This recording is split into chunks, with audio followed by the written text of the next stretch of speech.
Imagine a cool dawn at the foot of a newly raised temple. Incense smoke threads the air.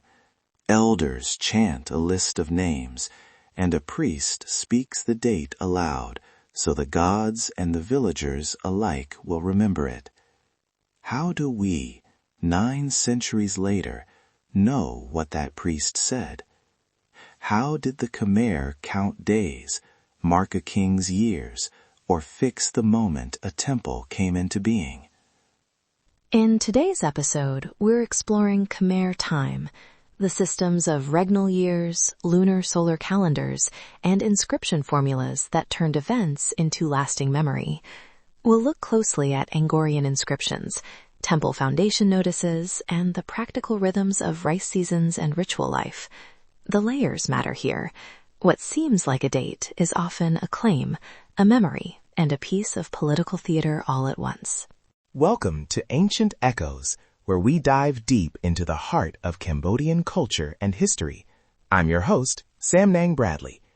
Today's episode, Counting the Kings, will guide you through the history of Angkor, Khmer inscriptions, and the calendars that shaped a kingdom. We'll unpack how historians and archaeologists convert regnal dates into modern calendars, read typical Angkorian inscription formulas, and connect those dated moments to agricultural cycles and ritual practice. By the end, you'll be able to recognize a temple's foundation notice on a museum label and understand why those dates still matter to Cambodian cultural memory. Section 1. What counts as time? Let's start with a simple question. What did the Khmer mean by a year? In many Angkorian inscriptions, you'll meet regnal years. The text might say, for example, in the 10th year of King X. Those regnal years anchor events to a ruler's reign rather than to an absolute numerical era. That system tells the listener two things at once: when something happened and who was responsible for it. As the stories tell us, linking events to a king reinforced legitimacy and continuity.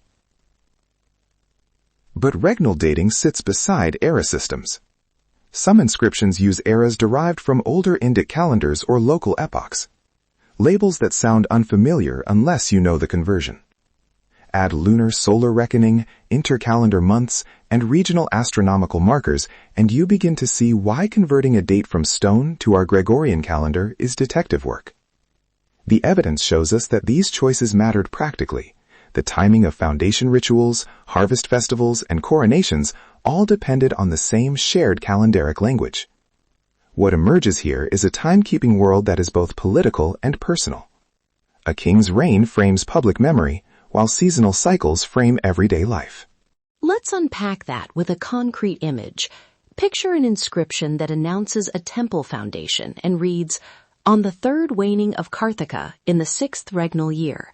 That small phrase carries a calendar name, Karthika, a lunar phase, 3rd waning, and a regnal anchor. To translate it, scholars cross-reference inscriptional lists of kings, regional era markers, and astronomical events like eclipses that were sometimes recorded alongside dates. Anthropologically speaking, such inscriptions were not neutral records. They were declarations of order. The temple foundation anchored a lineage, a legal claim to land, and a promise of ritual continuity. That's where culture lives. Section 2. Reading the stones. Angkorian inscriptions follow formulas, opening invocations, kingly titles, foundation clauses, lists of donors, and sometimes a calendarical line. When you walk through a museum or stand before a stele, look for recurring words, terms that translate as foundation, consecrated, regnal year, or names of lunar months.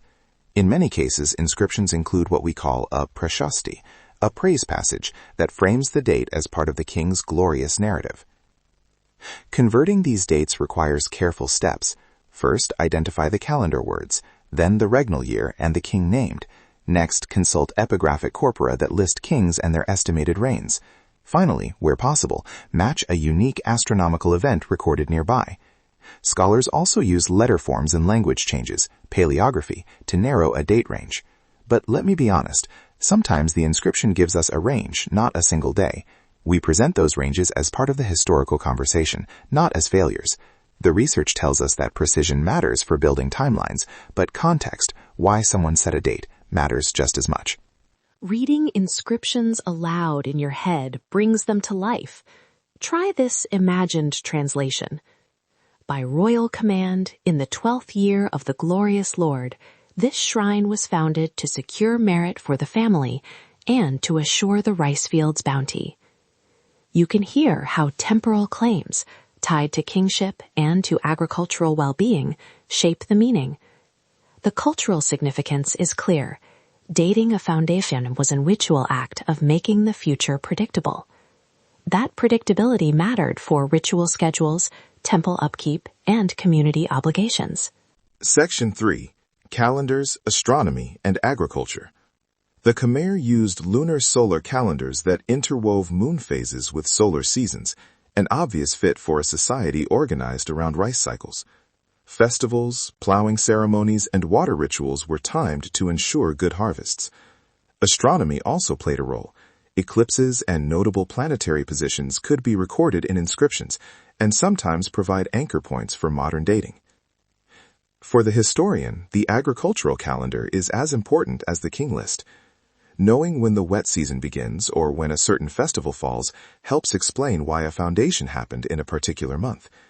It also explains ritual language that links temples to fertility and the continuity of land. Consider, too, the ways palm leaf manuscripts and temple ritual calendars preserved schedules for monks and lay communities. These living calendars are part of the materials of memory that connect past inscriptions to present practice. Materials of memory matter. Stone steles survive differently from palm leaves. Stele were meant to be public and durable. Palm leaf manuscripts were practical and portable. Graffiti and oral recitation recorded everyday claims that never made it into stone. Preservation choices shape what we can read centuries later. From a cultural standpoint, a temple's date carved in stone was a public claim. A palm leaf ritual calendar used by a village monk was a living timetable. That distinction affects how heritage preservation works today.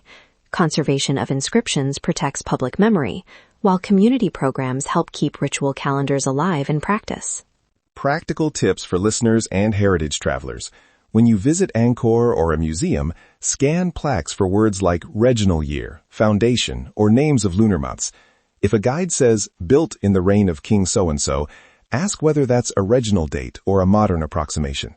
Snap photos of inscription labels, share them on social media with keywords like Khmer Inscriptions and Angkor Wat, and tag us. We'll highlight interesting finds on our channels. If you're curious about a date you've seen, bring the text to a local museum or check the epigraphic publications available online. These small actions help build public understanding and support heritage preservation. Before we close, a quick recap. Khmer timekeeping combined regnal years, era names, lunar solar months, and agricultural markers to anchor events in both political and seasonal life. Inscriptions turn dates into claims about power, piety, and community responsibility. Materials, stone, palm leaf, oral recitation, shape which dates survive and how we interpret them. That's the heart of the matter. Counting the kings was never just bookkeeping. It was a cultural technology for remembering and ordering the world. Call to action. If you enjoyed this deep dive into Khmer inscriptions and calendars, please follow Ancient Echoes on your favorite podcast platform and connect with me on social media for visual guides. I post short videos and inscription close-ups on Samnang Bradley's YouTube channel. Share your museum finds or questions about dates using the hashtags in our show notes. We read every post and will feature interesting examples in upcoming episodes. Let's unlock the echoes of history together. That brings us to the end of this episode of Ancient Echoes. We hope these stories helped you see Cambodian history and culture in a deeper or human way. The deeper story is how communities use time to make memory live. The echoes of the past live on in people's voices, memories, and everyday lives. Thank you for listening and for making space for these stories. If this episode resonated with you, please follow Ancient Echoes and share it with someone who loves history. We'll be back next episode with a visual guide to reading temple inscriptions. See you then.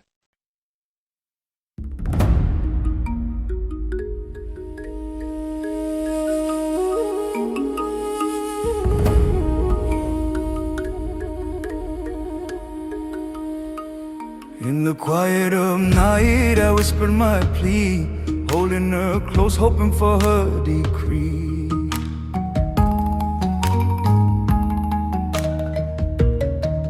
I called upon spirits, asked them to guide, to take her heart and lead her by my side. So I drew her near, traced her brow so fair, my sight this way.